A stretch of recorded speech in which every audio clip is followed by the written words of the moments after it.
the idea of a camp in Mammoth, which is where we had our Stanford training camps, and having a component that is both spiritual and physical training. And I think at some point I brought it up to Avery. I was like, "What do you think about this?" And Avery's like, "Oh yeah, let's do it." Yeah, I mean, I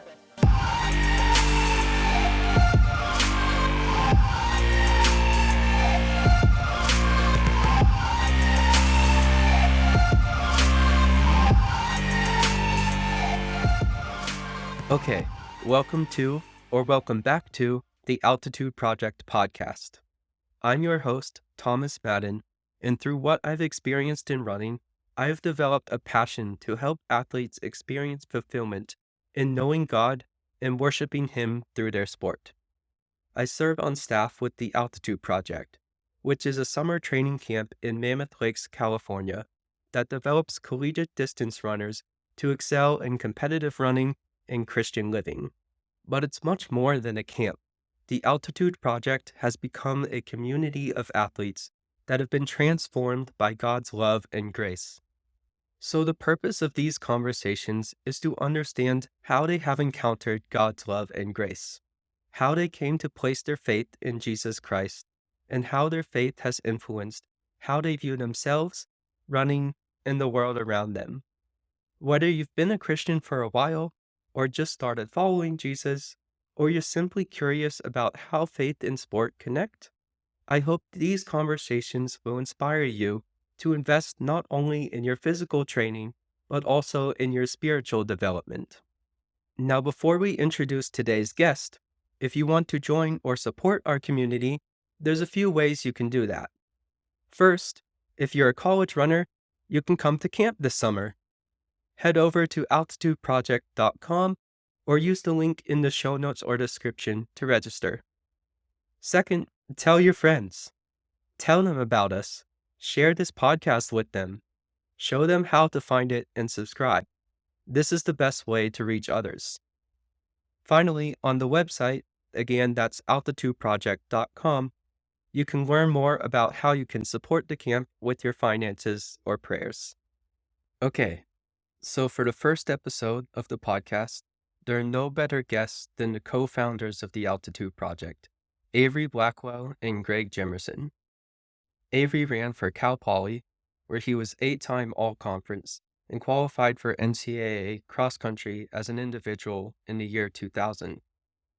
Greg ran for Stanford, leading the team to an NCAA championship with a 4th-place finish in 1996.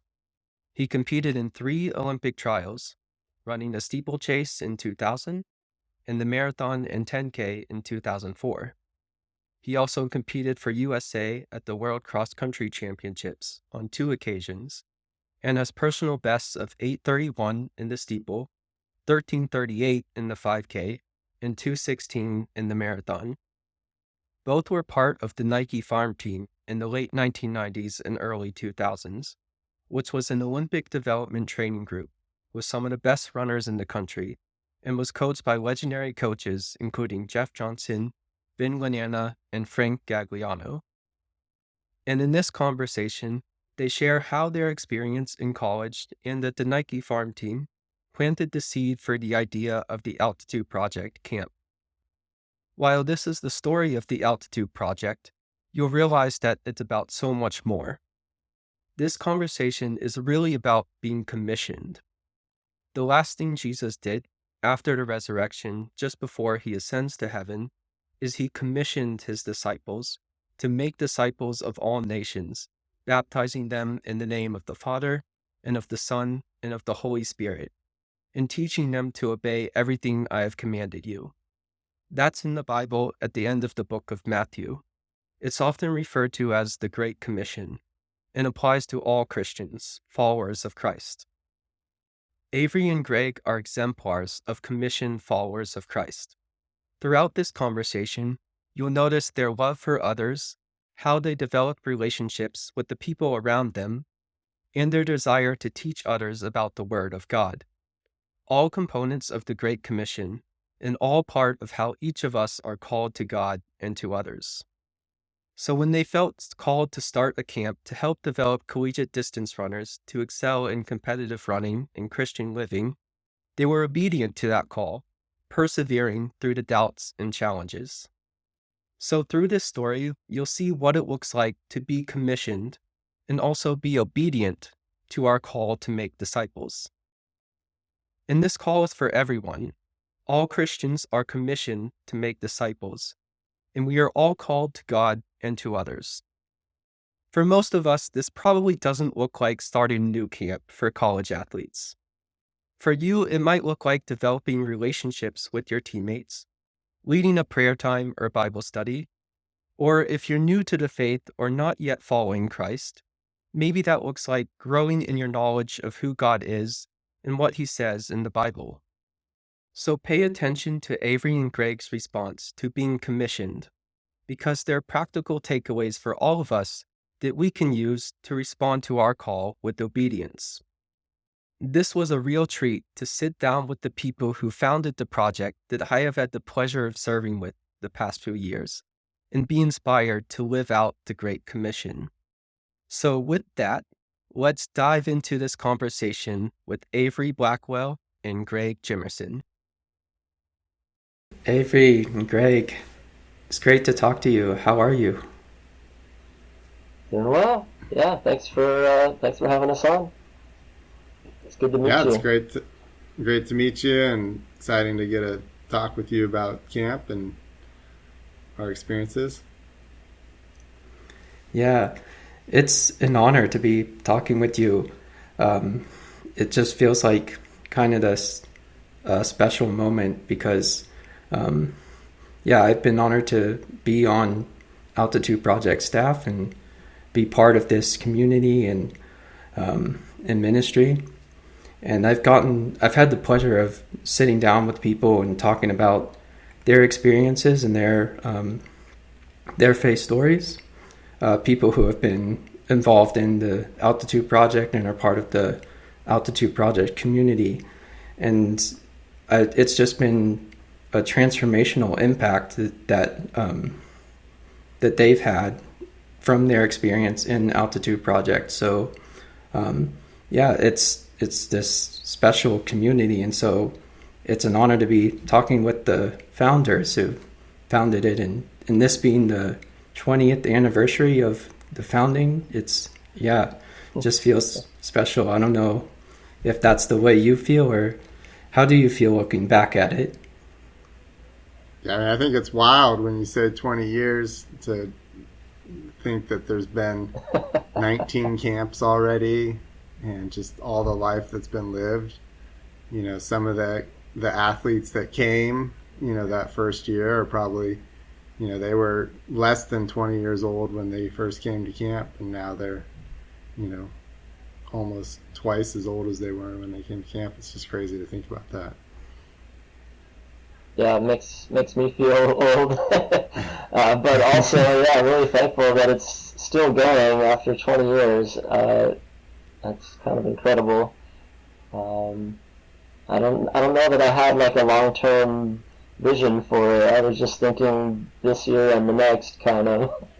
Mm-hmm. So, definitely makes me thankful for for Avery first of all, and then the others that kind of carried the torch afterwards, Nick and Rachel and now you, and so super grateful for everyone that's been involved and helped leading and carrying on carrying the torch. Yeah, I'm interested in how it began, of course. But how did you two meet? Was that at the Nike farm team? Yeah. I was on the farm team after I graduated from Stanford. I joined the team, and let's see, that was 1998. What year did you show up, Avery? I showed up 2002, so you've been there a couple of years. Okay. Yeah, so Avery joined the team, and we quickly became good friends and found that we had a common passion for the Lord and obviously for running. And so, it was huge blessing to be able to have that. And at some point, Avery approached me about starting a Bible study with the farm team, the group of post-collegiate runners that we were training together with. And so, yeah, we had a Bible study for several years with, 4 or 5, 6 guys. And I'd say that, in some ways, that was where the ideas for Altitude came from. Just being with other runners, studying the Bible, learning to trust God more with our sport and with our lives. Yeah. How about you? Yeah, that's awesome. Any thoughts on that? No, I think that sums it up well. I definitely think that Bible study was kind of the seed ground for, the Altitude Project, and just the times of prayer for our teammates and for the athletes at Stanford, and and then out of that, just kind of, something bigger, I think. Really cool. Yeah. If we take a step back, just for a second, for people who don't know, what was the Nike farm team? So the farm team was, if you know Coach Ben Lanana, he was the coach there at Stanford while I was there, and one of the things he wanted to do was create an opportunity for people to run there post-collegiately to continue their careers. So he started this Nike farm team. They brought in Jeff Johnson, who is one of the founders of Nike and a great coach and just a great guy.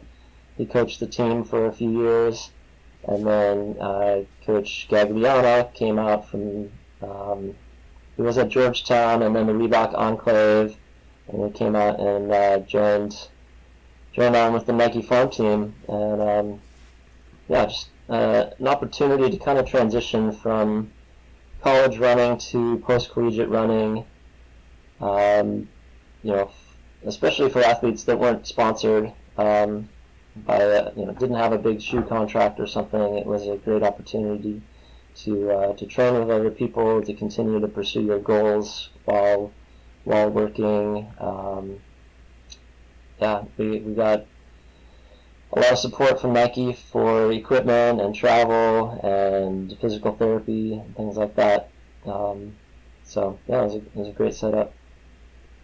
Yeah, you've been around some really accomplished runners through your college careers and running post-collegiately, like with this Nike farm team. What did you learn from your experience or from others about what it takes to perform at a high level? You want to take that, Ace? That's a tough question. It's going back into the vaults. I think, you definitely hit it on the head, though, being around some incredible runners. When I went up to the farm team, I had kind of envisioned always stopping my, competitive running after college, and God kind of had some different plans for me, and so it was a pretty last-minute decision to go up there. But I was really thankful that Gags let me, come and be part of the team. I was just barely able to make the cutoff times for it, and it was pretty amazing being around the runners that were there. We had Olympians on the team. At one point, I think we had almost 50 guys that were training there at Stanford together, and all different events from the 800 all the way up through the marathon. And it was just really cool, just being able to be around a pretty diverse group of folks, people from all over the country, from all types of backgrounds, and just to see, they all kind of had their own approach to running. I think that was something that stood out to me, is that people, approached it pretty differently, and, they had success in the way that worked for them. And I think, it's important to remember that. And that's something that I would encourage people, and something I took away, is that, there isn't just like one shoe size that fits all. It's definitely something that, anyone can make work as they find the rhythm that works for them. The flip side of that is that we all had the same coach, and we were all doing the same program. So, and if you didn't follow the program and you kind of started to try and do your own stuff and the stuff that the coach was giving you, usually wound up in trouble. So there's kind of like, you have to do both. You have to, find that rhythm of what works for you, but also listen to what the coaches were saying. Especially since we got to work with such great coaches who really knew their stuff. So Yeah, you've definitely worked with some legendary coaches. What wisdom did they impart to you, or what did you learn from them that stuck out? Wow, that's so. I guess I think back to the beginning. My high school coach, Foy Floggin, out in South Dakota. I think he just really taught me to enjoy running. A lot of our workouts were games, and that really stuck with me. We played tag, we played. We just kind of made a lot of games out of running. We obviously did a lot of regular training as well, but I think he taught me the joy of competing and training. I think when I got to Stanford with Coach Vin, just really realized the importance of working hard, and just his motto is, to some extent, if it's worth doing, do it well, do it right. And so we trained hard. When I joined the farm team, ironically, Coach Jeff Johnson's motto was, if it's worth doing poorly. And that baffled me for a while. I'm like, what are you talking about? But I think his point was like, enjoy it even when you fail. Don't just you're not just there for the success of running. You're there for the joy of running and the joy of using a gift that God's given you. So at least that's what I took away from it, was to try not to take myself too seriously, because I was pretty internally motivated, and it was easy to get off the rails, I guess, if things weren't going well. Yeah, I think I'll just add, Greg didn't touch on Coach Gags too much, but he really instilled this sense of passion. I think he's just a very passionate guy, and you'd show up to practice, and he was there, every day with passion, telling us what to do, telling us, how to take, running seriously and do all the right things, and he would get fired up at races, and you could just see that he really cared about, every guy on the track. And it was cool, especially like I was saying, for me, as like one of the bottom tier guys on the team, knowing that he still cared about my running, and he would get emotional talking to us about the performances of some of the guys on the team. And so I think just that passion was really cool to see. Yeah, Gags is a legend, man. Just such a fun coach to be around. I miss that guy. That's awesome. Yeah, it's a mix of joy and fun and hard work and passion. Yeah, sounds like a really cool environment. Did that care for others? Did that lead you to care for the people around you on your team? Yeah, I think there was definitely an atmosphere of making the people around you better and encouraging one another. I think going back to our initial conversation about how Avery and I met, I was really inspired by Avery's heart for the people on the team, and just a lot of me was just focused on trying to hit my goals, and he came in with a different perspective, and I was really thankful for that. Yeah, I mean, I think it was such a neat opportunity to train with all these different runners, like I was saying, from all over the place, from all these different backgrounds. But we built connections. Some guys you connected with more deeply, some you would just work out with, but every day we're there at 4:00 for practice, and a lot of us running 110 plus miles a week, and it's a lot of time that you get to share with these folks and build relationships. some of the people that were on pretty similar training plans to me, I was spending hours and hours and hours just out there talking with them every week, and so, it really fosters that community, and that's what's so great about distance running. I think that's, anyone that's a distance runner, that's probably a big part of why they enjoy it so much. Do you think building those relationships is what allowed you to have the Bible study on the team?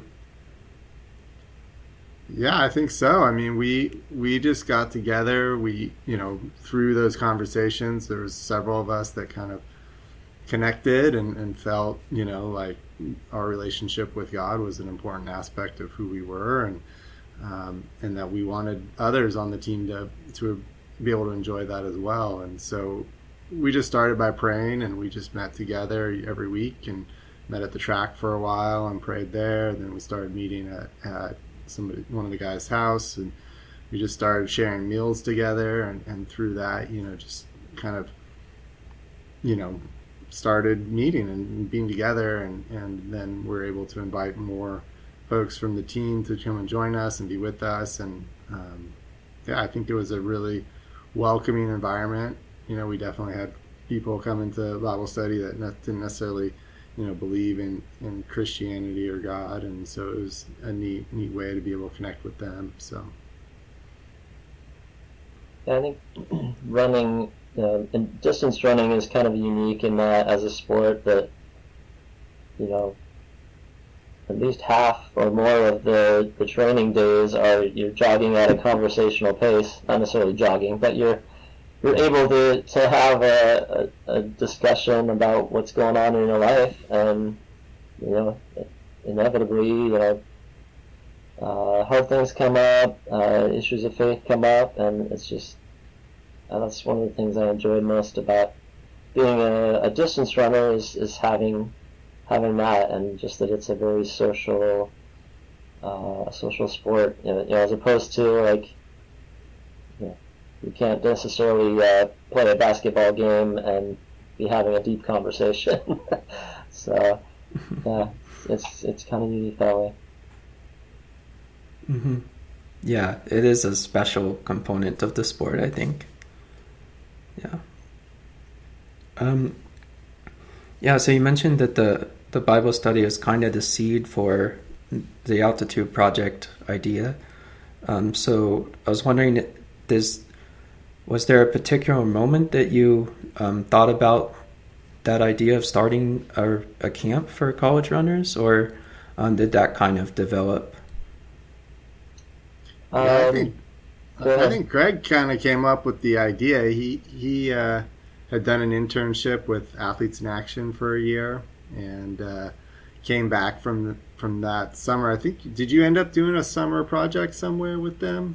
I can't remember. Yeah, so I did summer project twice as a college athlete out in California, Colorado.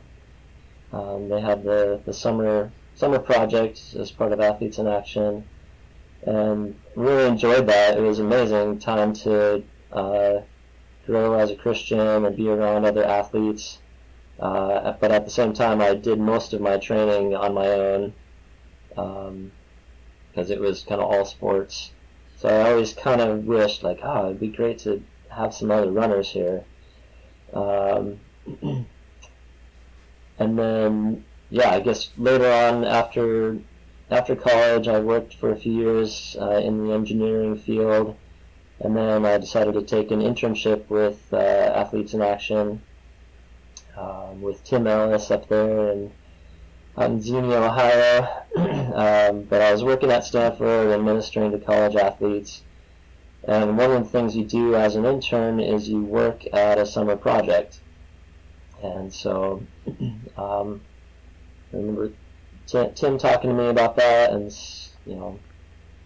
giving me some options. And in my head, I was thinking, what if I don't know, I can't remember exactly how it started, but the idea of a camp in Mammoth, which is where we had our Stanford training camps, and having a component that is both spiritual and physical training. And I think at some point I brought it up to Avery. I think we were at the Christmas conference maybe down in San Diego. Yeah. I was like, what do you think about this? And Avery's like, oh yeah. Let's do it. Yeah, I mean, I had gone to Christian camps growing up through high school, and then did a summer project with Campus Crusade one summer, and then also, I'd gone to running camps all growing up. And so when Greg brought up the idea, it just seemed like putting those two things together sounded amazing. Awesome. Yeah. Did you have a vision for the project? I don't know that it was super well thought out. I mean, at some point we came up with a vision statement, right? And it's to, oh man, it's on We your spent a shirt, lot of Avery. work. Yeah.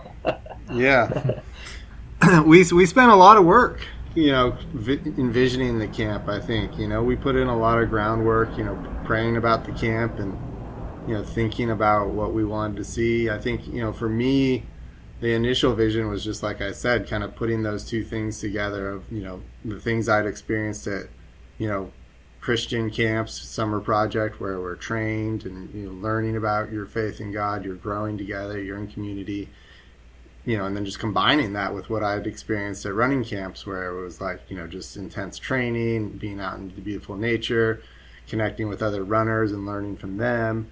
And then, just kind of putting those two things together. And that's really, what I think how we eventually landed on our mission statement of, developing collegiate distance runners to excel in competitive running and Christian living, I think is, if I remember correctly. We spent a lot of time kind of crafting that, back in those initial days, to really, focus in on what we were going to do, what we were hoping to accomplish.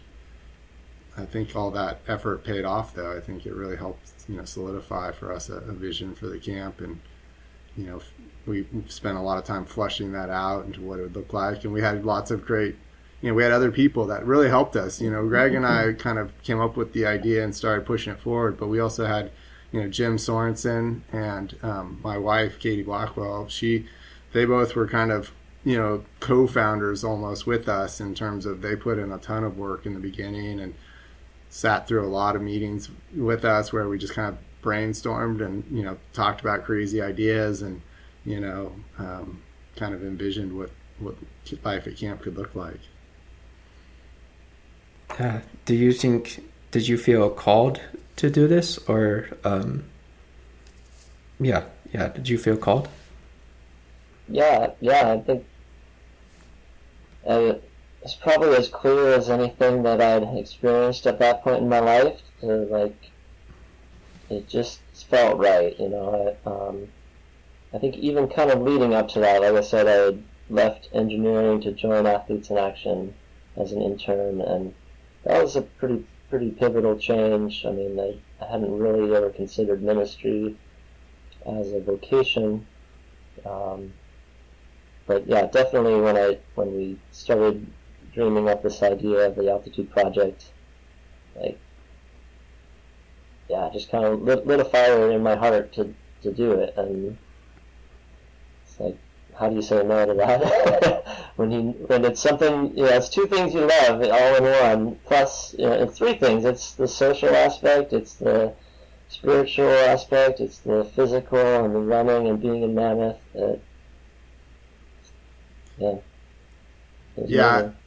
For me, it was I actually had some pretty big hesitations in the beginning, although the idea sounded really awesome. I just remember talking with Greg about, kind of the reality of what we were thinking about. And, we were going to be leading a camp. And at that point, I think I was like 25. And I just remember feeling a bit like hesitant, thinking like, I'm too young to like have, the full responsibility for these people's like financial, they're going to be paying us a lot of money. We're going to be, over making sure they all like are healthy and get back alive. And just, I remember feeling some anxiety that I was like maybe not quite old enough or, separated from college enough to really be able to lead something like that. But think after just Greg and I kept talking about it, a few runs, I think later, I was probably so excited that I felt, some comfort in that. And I think it was good because it, made me rely upon God a little bit more in terms of, the first few camps especially, and just recognizing that, like, I'm out of my league here. Like, I don't have, the skills and experience to do this, so it really made me, I feel like I'd say all of us rely upon God a lot more. Yeah, I would say to some extent, like, I was just a little naive about it, probably for the best. I didn't think at that time. Now that I have kids, like, I think about everything that could go wrong. Back then, it was just like, no, let's do it. It'll be fine. Thank God it all worked out, and super thankful, especially having a partner like Avery, who is much better with logistics and administration than I am. I think we balanced each other out pretty well, and had a lot of help, like you said, from Katie and Jim, and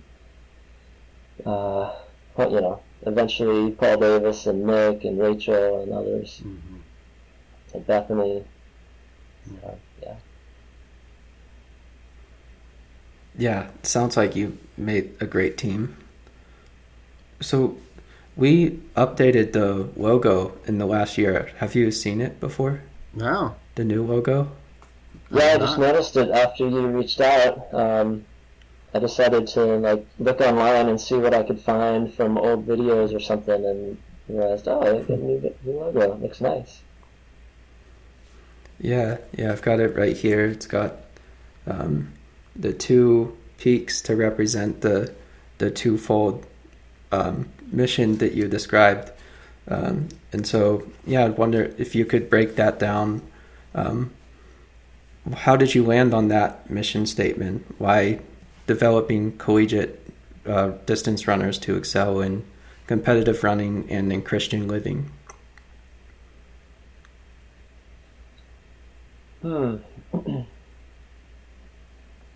I think, like Avery said, we both had done some training camps. I know for us, we went up to Mammoth every September pre-season, and just had a great time as a team, as a college team.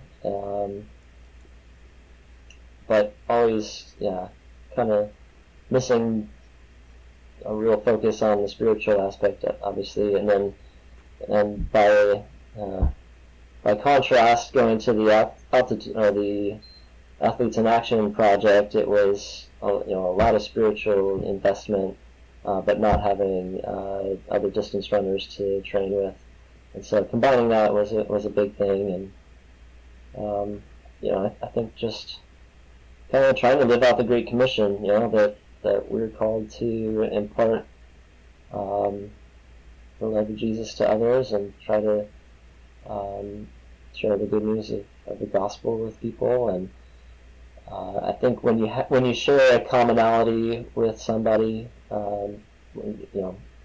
even somebody who's not spiritual but is a distance runner, you have some common ground there to start from. And so I think it's kind of where we wanted to go with it, is help people to succeed in both running and to know God in a deeper way. So what is significant about the gap that the Altitude Project fills? Like, why college distance runners, and why distance runners specifically? Like, are there challenges that are unique to distance running versus other sports? Yeah, I think, going back to the founding at least, at that point in time, there were other high school Christian running camps. Jim Ryan had a high school running camp. I think the Athletes in Action had a high school running camp.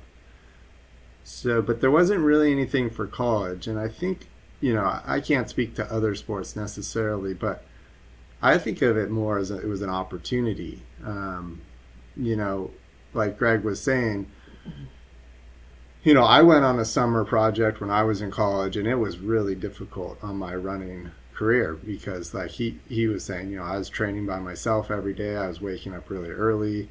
I wasn't getting enough sleep, and so it was really tough. And so, thinking back, like, would I encourage other, top tier distance runners to go on a summer project? It was a bit of a difficult, it'd be a difficult thing to encourage other people to do it. I would still probably say yes, but it was the idea that you have to sacrifice something. And so I think there was a real opportunity here for college runners, for people that were serious about both running but also serious about their faith. We wanted to provide a unique opportunity. And I think at least in distance running, it's a special opportunity because you can really do both. You have the space. People at that point in their season, the late summer training, people are still independent enough from their teams where they could come together with people from other teams and be able to train at a high level. And then, it gives you opportunity to talk to each other, like with distance running, like we've talked about, you have those special relationships you can really develop pretty quickly because of all the time you get out on the trails together.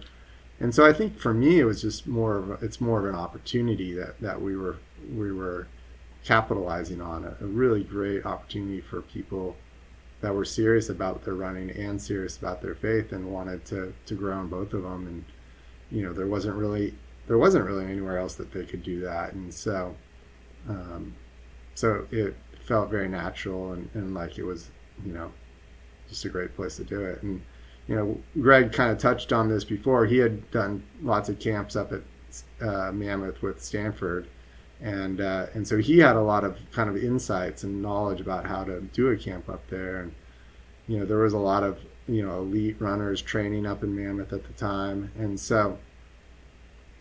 Mammoth is just an amazing place. And so those things all kind of came together, and again, it felt like this is just an amazing opportunity that we can put together to bring people from all over the country to this, amazing slice of God's creation, and put them in this environment, and where they're going to get great training, they're going to get great spiritual development, they're going to get to experience God. And then I think one thing we haven't touched on, maybe we'll talk about it a little bit later, is the kind of the biggest thing that we didn't foresee is the incredible spiritual community that formed out of the camp. And I think that was just an amazing part of it as well. Yeah, I think you talked about like why distance runners, or and Avery, you mentioned the community. Earlier I was looking at one of my favorite verses that I think kind of talks about, endurance. It talks about perseverance. So in Hebrews 12, it says, "Since we are surrounded by such a great cloud of witnesses, let's throw off everything that hinders and the sin that so easily entangles, and let us run with perseverance the race marked out for us, fixing our eyes on Jesus, the author and perfecter of our faith. For the joy set before him, he endured the cross, scorning its shame, and sat down at the right hand of the throne of God." And I think distance running is a sport where, like, you kind of have to embrace suffering. You have to embrace pain and have endurance. And that's, I think, the same with the Christian walk. Like, there is a lot of just endurance, and not necessarily in the same way as running, where you just have to keep trying harder. It's more like you just have to trust longer. Like, you just got to keep trusting. You got to continue to endure and trust. So I don't know. Every sport obviously has parallels to the Christian walk, but I think there's, selfishly, as a distance runner, I feel like there's just too many parallels there you can't ignore. Yeah, it's pretty clear in the analogies in the Bible with running and faith. Yeah. Yeah, I also see it as, there are there are challenges that are unique to distance runners, and that like it's a very objective sport where performance is readily and objectively measured, and there can be a lot of pressure on athletes. But yeah, I don't know. Was that part of it for you, or was it just like you said, that opportunity and to bring people together? Like, yeah. Yeah, I think there's a certain amount of pressure that's alleviated when you realize, like, it's not just about the sport. It's about glorifying God with whatever you do, and success isn't necessarily based on the time. It's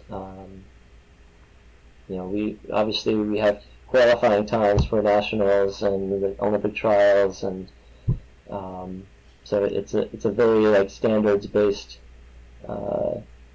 sport, but at the same time, I think knowing who you are in Christ, takes away some of that pressure.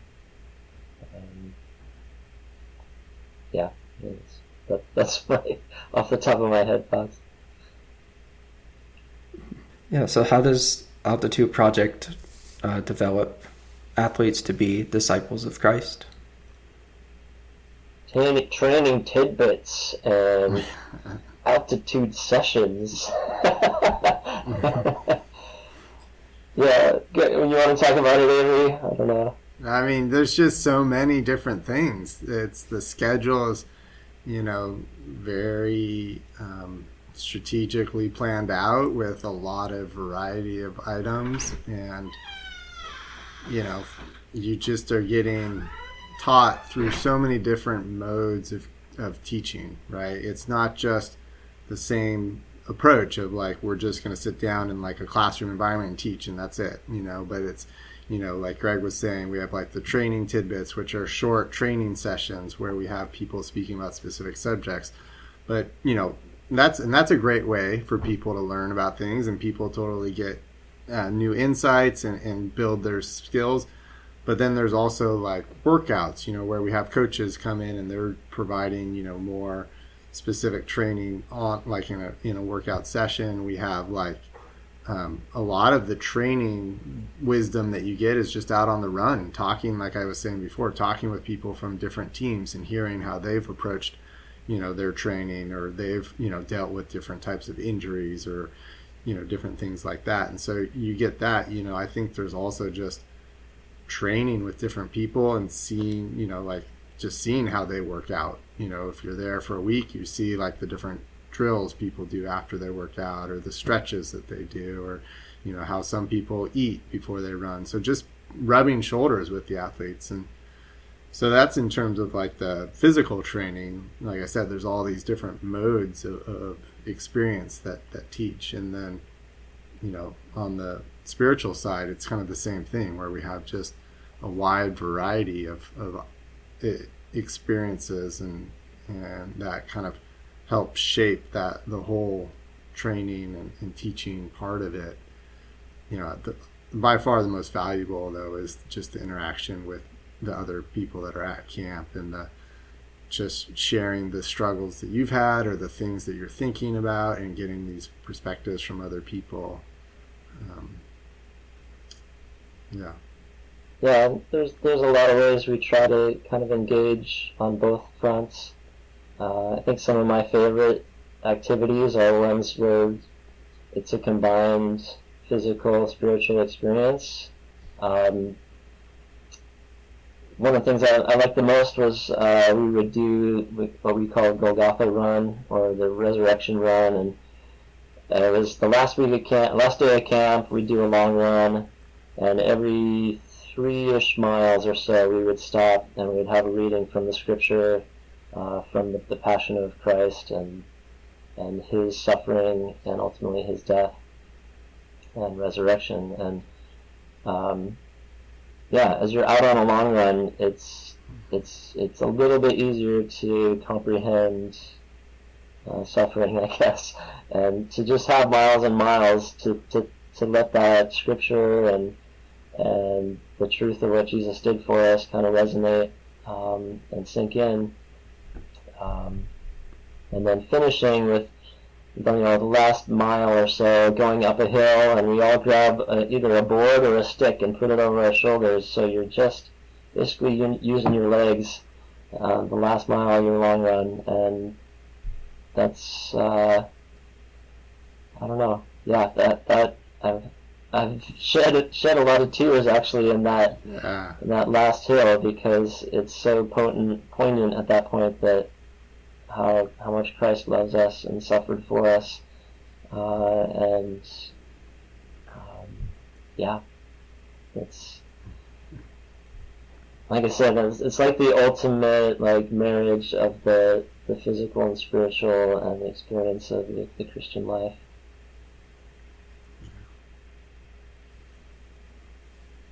Yeah, I love that run. It can be I don't know how to describe it. I want to say like somber, but I don't think that's the word.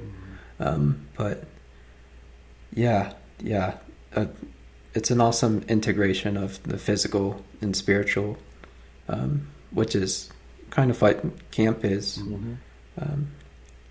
And I appreciate the intentionality of the schedule and the design of the activities. I feel like we develop such deep relationships within that week through training, through running, because as you mentioned earlier, running kind of allows that relationship building, and then through the intentional spiritual development through Bible studies and the altitude talks. I mean, just in the few years that I've been a part of it, I can see this incredible way to build relationships that last well beyond camp. What kind of impact have you seen the camp have on athletes? I think it's just such a cool question, because it just brings back a flood of memories, just all these different conversations with athletes and year after year experiences with some athletes and seeing them grow.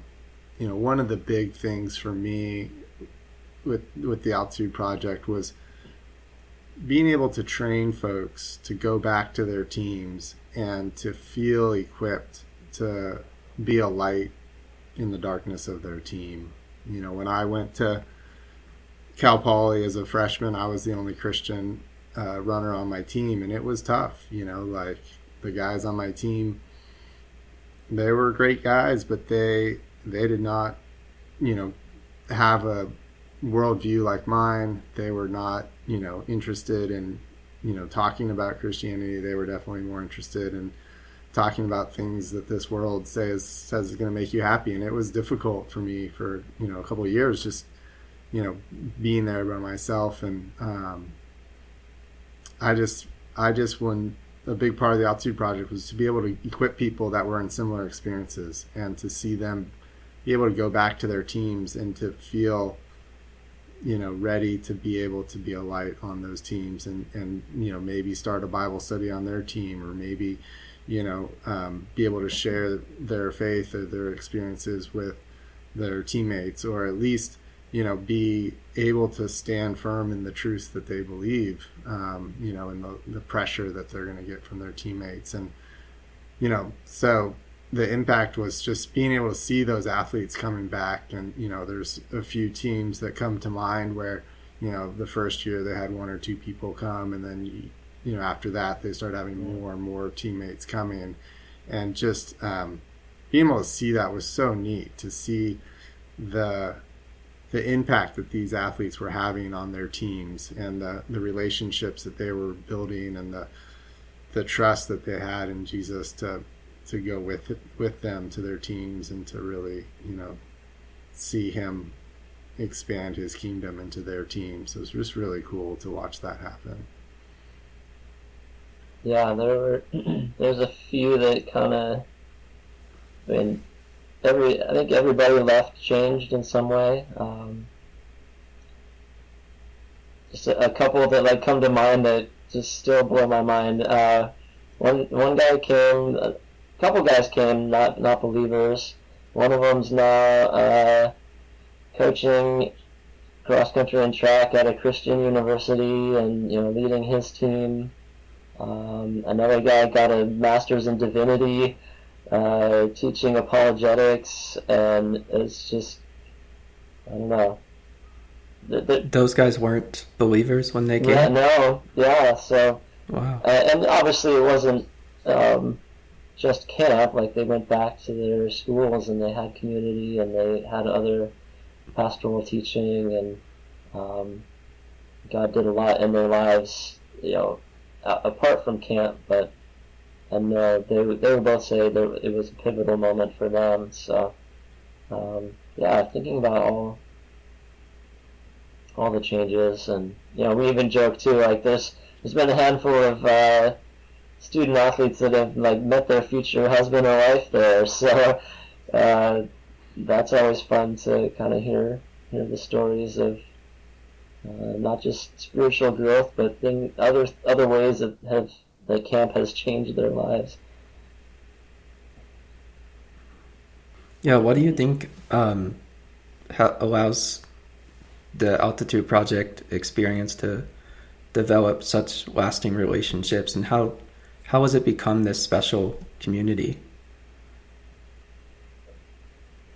Well, I think especially, when we started, we had like a 3-week option, and you spend 3 weeks up there with somebody, or 2 or 3 weeks, even a week, but just getting to know the people around you, and often you'll see people again at track meets or cross country meets. It's just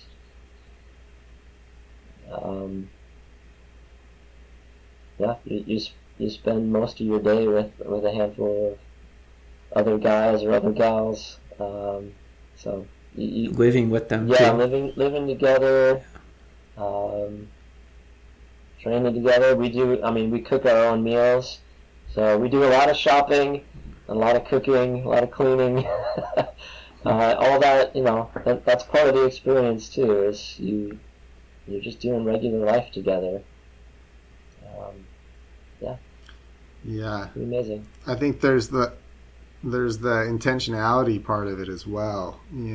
Not only the intentionality of the staff and leaders of the camp, but all the athletes that are coming as well. Everyone's coming in with this mindset of like, I'm sacrificing some of my summer, sacrificing some of my financial resources, and I'm going to go to camp. And so they come in with this expectation, this anticipation, and this intentionality of like, I'm going to open up, I'm going to be vulnerable, I'm going to share and engage, and I think that intentionality goes, really reaps a benefit pretty quickly, and I think that because of that, people are intentional in building the relationships. You get out on these runs, and pretty quickly in, people are sharing deep stuff, and they're because they're that's what they're there for. They want to get their money's worth, their time worth, and so I think that really breeds those relationships. Yeah, and the other thing we used to do, and maybe you still do, is a technology fast the first few days, and we started that when cell phones were still pretty basic, but a distraction, and now even more so. Like, it's just so easy to get to withdraw, get caught up in your phone, whatever, texting your friends back home, when you could be getting to know people, spending that time reflecting on the things that you learned about training or about your faith that day. And I think there was something really powerful about that. Difficult, but very powerful, to have that mind space, and we're in the season of Lent right now, where many Christians choose to sacrifice something as a discipline so that they can spend more time with God, or that's something that I thought was pretty powerful about the camp experience. Yeah, I haven't thought about it that way, but that makes sense. They are sacrificing something, and they're getting filled in return. So yeah, really cool. You touched on this earlier, but what were the biggest challenges in starting a new camp? Well, there's a lot. Financial resources. Just getting the word out was probably the one we addressed the most head on. We spent a lot of effort just trying to let people know about camp, extend the network of folks that we knew, and just trying to get it, publicized as broadly as possible. But then, the logistics of like figuring out how we're going to get people from different parts of the country to this small town of Mammoth Lakes, which when we started was the closest airport was 3.5 hours away, and so, how were we going to get people there? How were we going to get, housing and cook and food and, just all the logistics? Those ones were, challenging, but, I think the biggest ones was like, how are we going to get enough financial resources to make sure we're not, losing a lot of money each year? How are we going to get enough people to know about the camp, So those are some of the ones that I remember losing a lot of sleep over. Yeah, it was always a How about you, challenge Greg? Well, I just made me think, like, we were often, couple weeks before camp deciding if we still, how many condos do we need? Then we just got another 2 people signed up, so do we, I don't know. How do we make that work? There's just a lot of little things that kind of added up. Yeah. One of the big, I don't know if this is a challenge, but one of the big stressors was always, the health and safety of the athletes. We trying to balance this amazing experience, the country in that area is just so incredible, and the runs and the opportunities to get out and see parts of creation that for a lot of these folks have never seen mountains like this before, never seen these kinds of alpine lakes, and to figure out how do we balance, this high-end training that we're trying to accomplish with being able to go to these places that are so amazing and just experiences that in themselves are life-changing, and the fear of injuries associated with that, and the reality of people getting injured. We've had a few people get injured, and the stress associated with that, and I think those were some of the other things that really, weighed on us. But, I think back now, though, to all those challenges, and like Greg was saying, the empty condos and stressing about whether we're going to have enough financial resources, or, is it going to be worth it to have camp this week, Those times, like, I just remember praying so much more during those times, and just really, like, connecting with God in a much more real way than I do so often, because we were just dependent on Him. Like, it's like we've done all that we can do, and it's really like in His court at this point. And then for me, a big part of it was just trusting that, like, whatever happened, was going to be an amazing experience as long as He showed up, and letting go of kind of my own expectations and hopes for camp. I had these visions of what camp was going to look like, and God had different plans, and I'm so thankful for now looking back, I'm thankful that His plans are what came to pass instead of the things I had kind of thought about, because what He did was just amazing, and I'm so thankful that I got to be a part of it.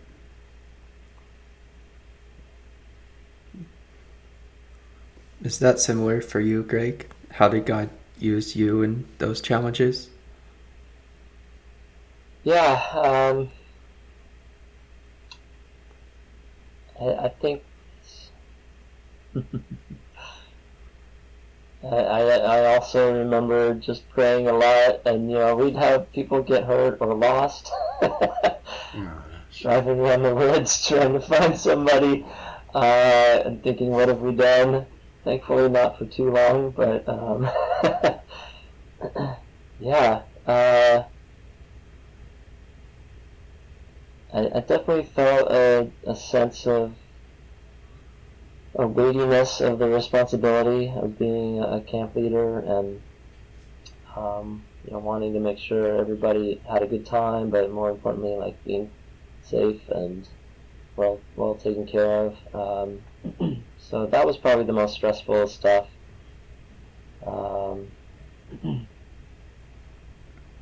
Yeah, I don't know.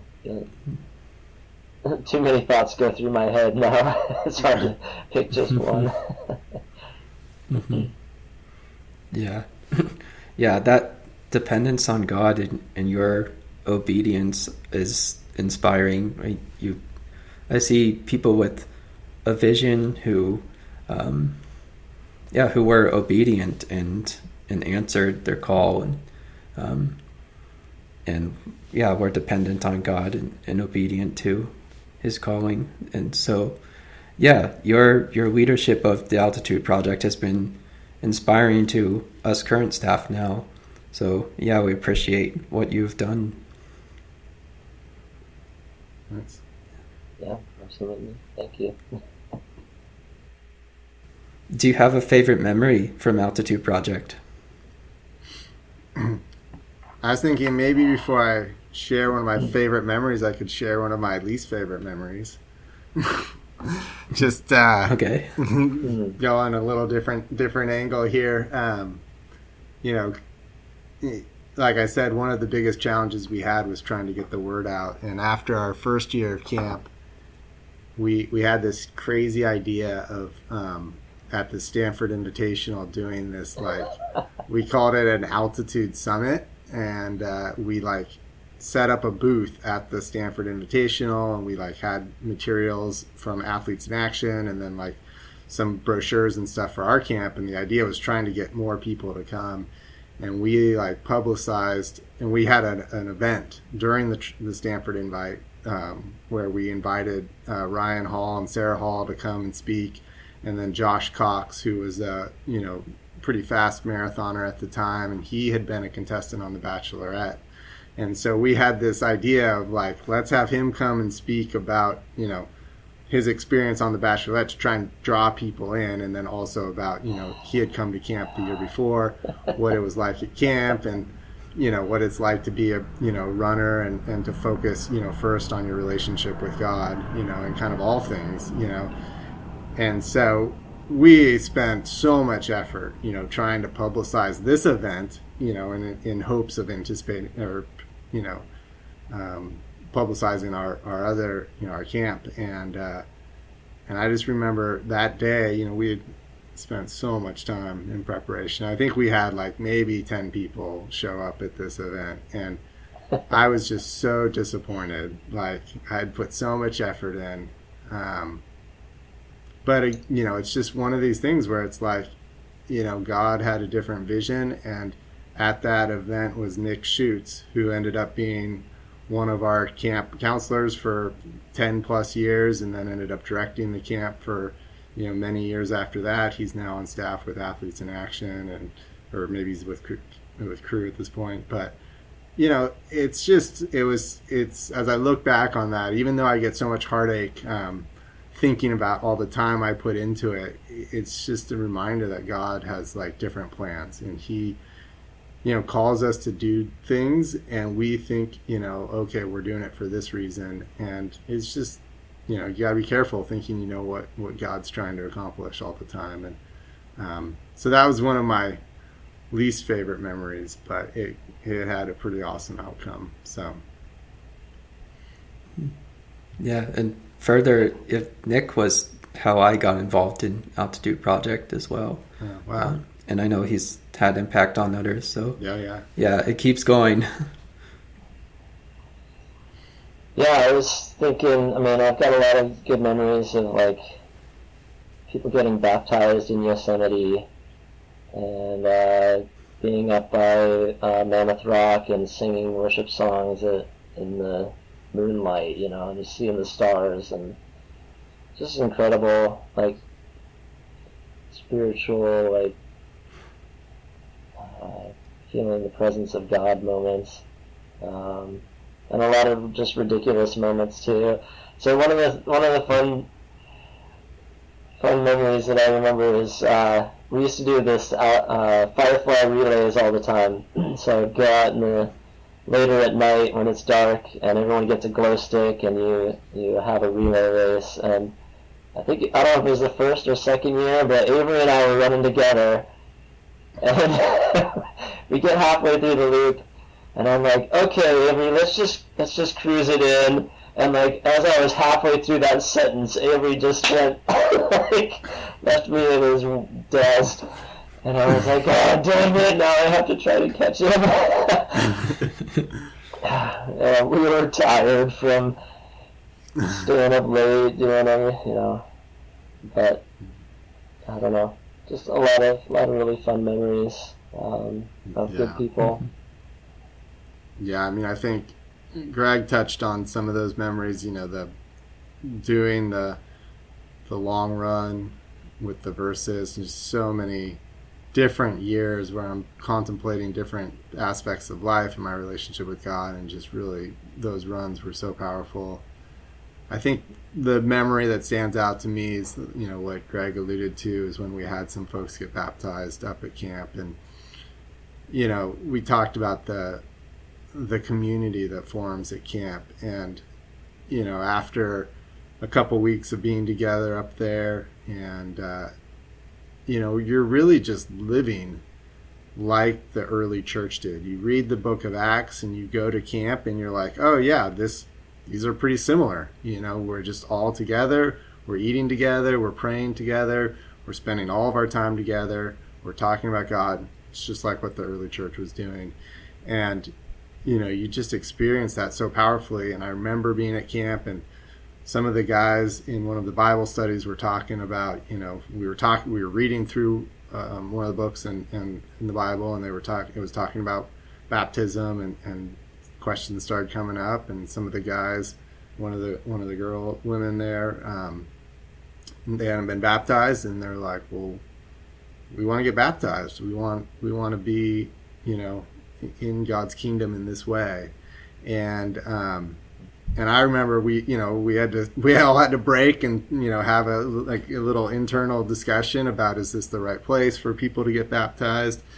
And you know, we had a pastor up there with us from a local church, and he was giving us some you know, wisdom on it. And I just remember we all kind of came to this piece of, like, you know, this was their community. You know, these folks had come from other parts of the country where they didn't necessarily have a strong Christian community, and they came up and they were growing in their faith at camp, and they were feeling alive, and they were understanding for the first time really what it meant to be, you know, a Christian, and what it meant to be baptized, and they wanted to, you know, experience that with their community. And it was just so powerful to be down in Yosemite Valley, which is just one of the most beautiful places on earth. And you've spent the whole day there. You've gone for an amazing run. You've probably hiked up to one of the waterfalls, and you've spent time with your friends that you've kind of been getting to know all week, played in the river for a while, had a great meal, and then you're just sitting on the riverbank looking up at these giant, magnificent cliffs that God created, and it's so beautiful. And I just remember us, you know, going down to the river, and the three folks from camp, you know, sharing a little bit of their story, and sharing, you know, why they wanted to be baptized. And just, it was just so powerful watching them, you know, go under the water and come up, you know, as a representation of their new creation in Christ. And it's just so cool. definitely one of my favorite memories. Yeah, what an awesome moment. Yeah. Fulfilling the Great Commission too. Yeah. Yeah. Last question I have for you. If you could share one message to college distance runners now, what would you tell them?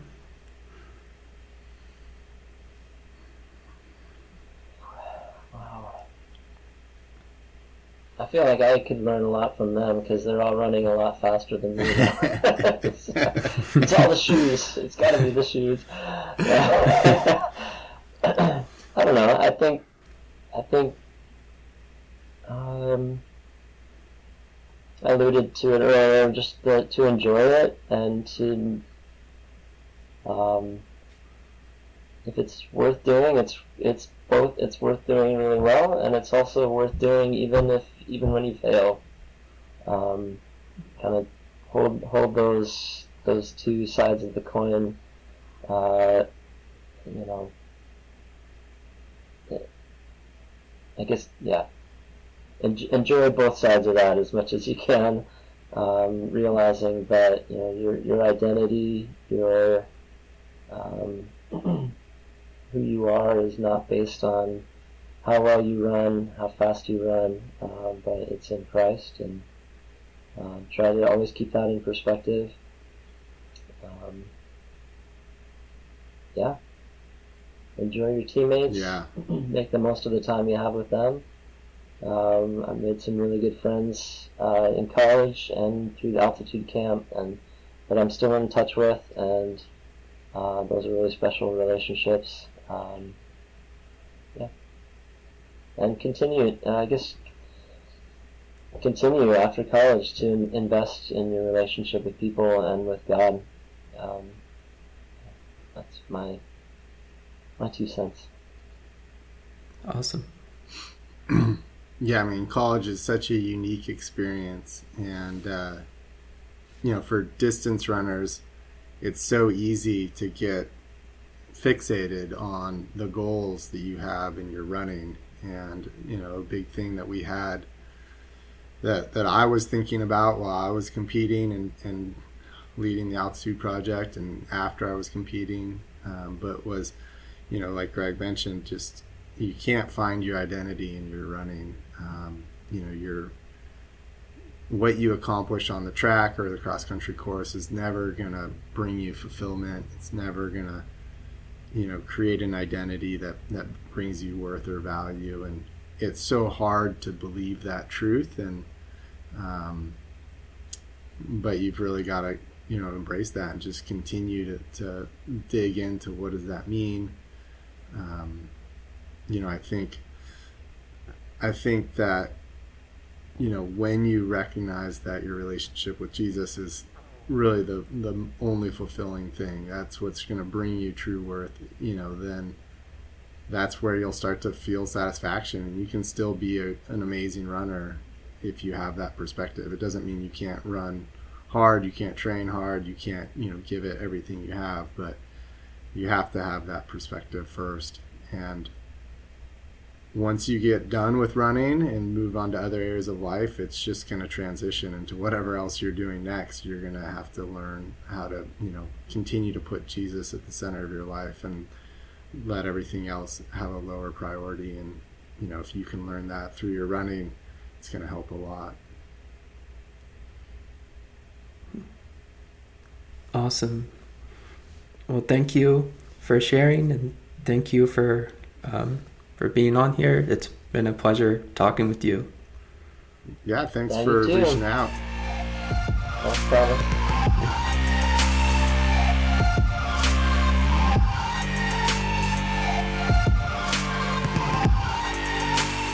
I hope you have enjoyed this conversation.